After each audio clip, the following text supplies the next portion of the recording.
सत्यराम। एक बार नारद जी बैकुंठ में गए तो वहाँ क्या देखते हैं कि विष्णु भगवान ध्यान कर रहे हैं। नारद जी ने थोड़ी देर प्रतीक्षा की और भगवान नारायण जब ध्यान से उठे तो नारद जी ने प्रश्न किया कि महाराज आप किसका ध्यान करते हैं।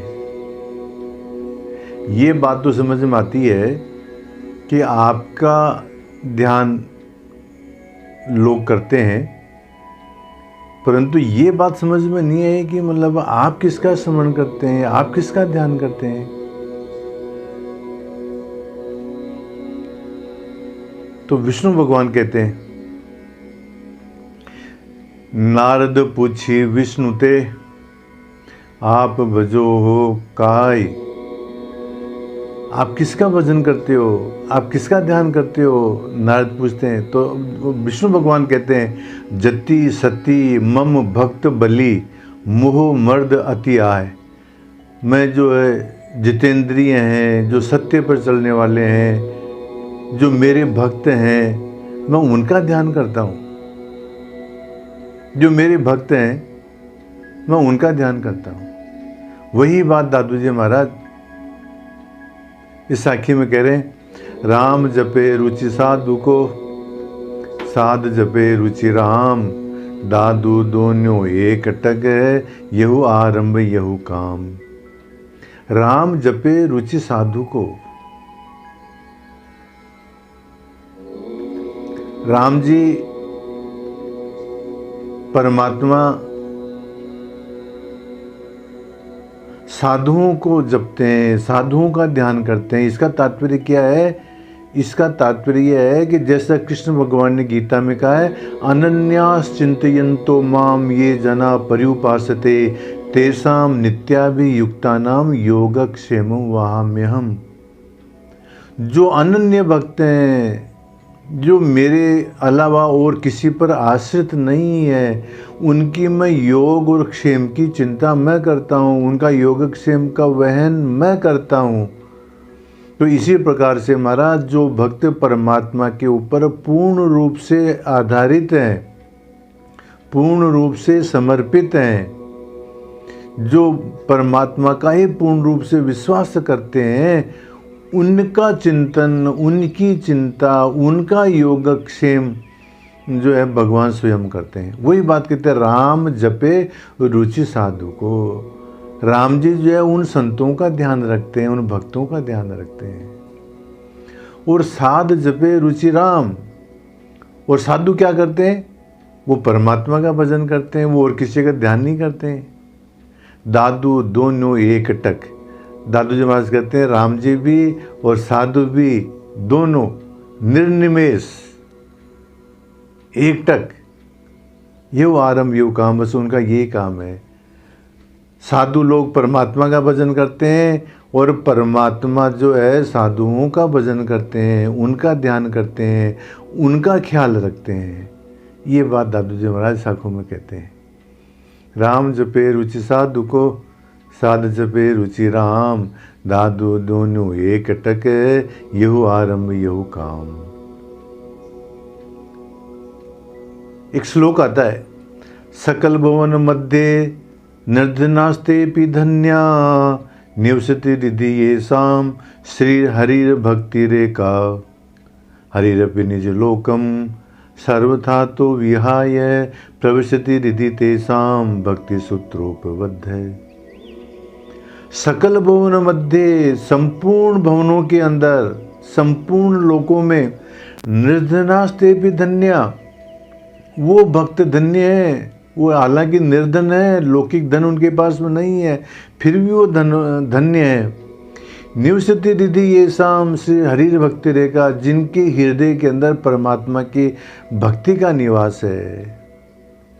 हरिरपि निज लोकम सर्वथा तो विहाय। ऐसे भक्तों के लिए परमात्मा भी अपने लोक को छोड़ करके प्रविशति रिधि तेषां, भक्ति सूत्रोबद्ध, उनके हृदय में प्रवेश करते हैं भक्ति रूपी डोरी से बंद करके।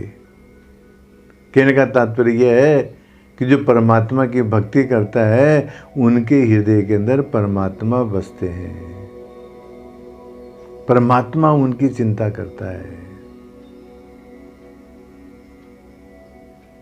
ये बात कहते हैं दादा।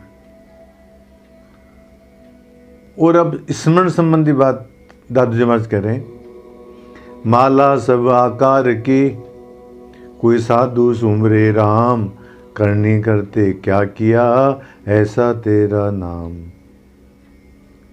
माला सब आकार की, माला सब आकार की का तात्पर्य यह है कि अपने शरीर के लिए, अपने संबंधियों के लिए, विषय वासनाओं के लिए, वस्तुओं के लिए, पदार्थों के लिए, यश के लिए, वैभव के लिए, धन के लिए तो भजन सभी करते हैं महाराज। ये जो आकार वाली जो वस्तुएं हैं उनकी प्राप्ति के लिए तो भजन सभी ही करते हैं। माला सब आकार की, सारी दुनिया अपने स्वार्थ के वशीभूत होकर के भजन करती है, कामनाओं को लेकर के। कोई साधु सुमरे राम, निरंजन राम का रोम रोम से स्मरण तो कोई बिरला संत ही करता है। बिना किसी कामना के निष्काम भाव से रोम रोम से भजन परमात्मा का तो कोई संत बिरले ही करते हैं। तो माला सब आकार की कोई साधु सुमरे राम, इसका एक अर्थ तो ये है, और एक दूसरा अर्थ बहुत गंभीर है महाराज। वो क्या है? आकार शरीर रोम रोम मन के, सुरति धागा कोई एक संत जपे। अरे वाह, ये हमारा शरीर तो क्या है? आकार है। एक तरह से समझ लो हमारे शरीर तो क्या है? मतलब माला है सारा शरीर। और इसे मन के क्या? रोम रोम मन के, एक एक रोम क्या है इसके अंदर? वो मन के हैं इसके अंदर। और सुरती धागा, और इनके अंदर सुरती लगाना वो धागा है, कोई एक संत जपे।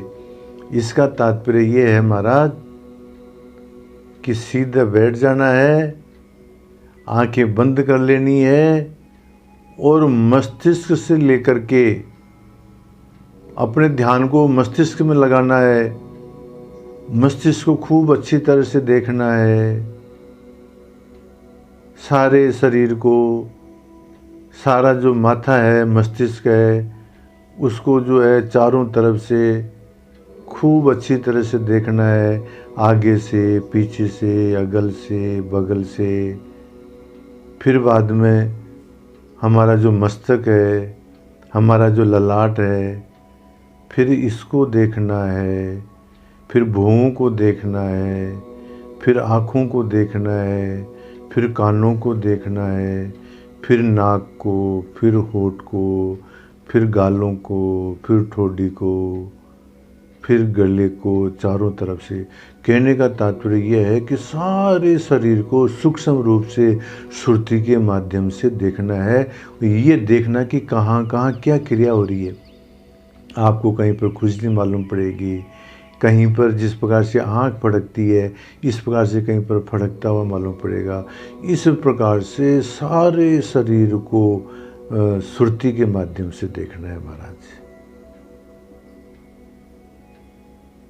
ये एक अद्भुत भजन की विधि है, और इस प्रकार से करने से साक्षी भाव पैदा होता है।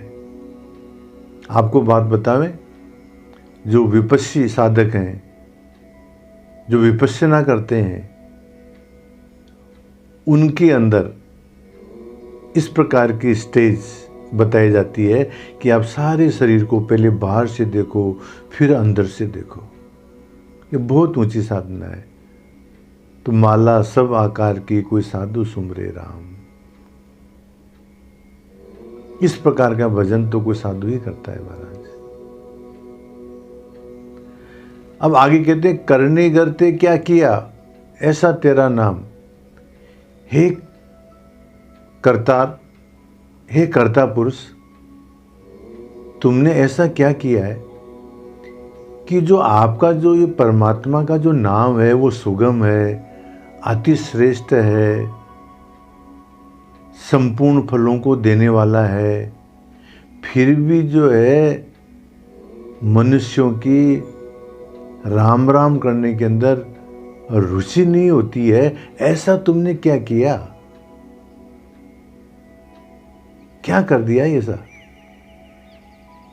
इतनी राम नाम की महिमा सुनते हैं, कोई राम राम करता ही नहीं है। एक संस्कृत का श्लोक आता है, सुगमम भगवन नाम, परमात्मा का नाम सुगम है, जिह्वा च वशवर्तनी, और हमारी जिह्वा भी क्या हमारे वश के अंदर है। तथापि नरकम यान्ति, फिर भी लोग जो नरक में जाते हैं, किम आश्चर्य अतः परम, इससे ज्यादा आश्चर्य की बात क्या है। इतना सुगम नाम है, जिह्वा हमारे वश के अंदर है, फिर भी राम राम नहीं होता है। अथवा इस नाम की महिमा को संत लोग ही समझते हैं, सांसारिक लोग नहीं समझते हैं। हे परमात्मा देव, तुमने ऐसा क्या किया, ऐसा तेरा नाम, करने करते क्या क्या ऐसा तेरा नाम, हे कर्ता पुरुष, ये आपने ऐसी क्या माया रच दी है कि आपका नाम श्रवण कोई नहीं कर पाता है, आपके नाम के रहस्य को कोई समझ नहीं पाता है, ऐसा क्या कर दिया परमात्मा देव आपने। तो यही बात इस साखी में कही गई है। माला सब आकार के, कोई साधु सुमरे राम, करने करते क्या किया ऐसा तेरा नाम।